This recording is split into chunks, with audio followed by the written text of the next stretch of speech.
Hey guys, কি খবৰ সকলোৰে? পূজাটো লাগিছে চাগে সকলোৰে? মোৰো অলপ লাগিছে। আজি হৈছে নৱমী। পূজা চাবলৈ যাম বুলি ভাবিছোঁ। তাকে এবাৰ অলপ বেলেগ ষ্টাইলত যাওঁ বোলো পূজা চাবলৈ। কি কয়? তো ৰেডি হৈ লওঁ ফাৰ্ষ্টে। মুখত কৰিব লগা যিমানখিনি পাৰোঁ নিজে কৰিম আৰু বাকীখিনি মোৰ ভণ্টিয়ে হেল্প কৰি দিব। আৰু কাপোৰ পিন্ধাৰ ক্ষেত্ৰতো ছোৱালীবোৰে জানেই, মায়ে কৰি নিদিলে কোনো এযোৰ কাপোৰ ভালকৈ আমাৰ পিন্ধাই নহয়। তো কেতিয়াও পিন্ধি পোৱা নাই বেংগলী ষ্টাইলত শাড়ীখন মায়ে পিন্ধাই দিছে। বহুত কষ্টৰ মূৰত ভাল লুকছ এটা পাইছোঁ আৰু পূজাৰ থলীত বহুতে মোক ৰৈ কৈছে ধুনীয়া লাগিছে তো বহুত ভাল লাগিছে আৰু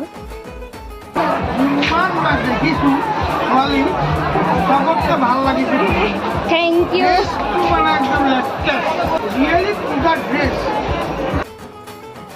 লং ভিডিঅ'টোৰ লিংক ডেছক্ৰিপশ্যনত দিয়া আছে, চাবলৈ নাপাহৰিবা দেই। Bye bye.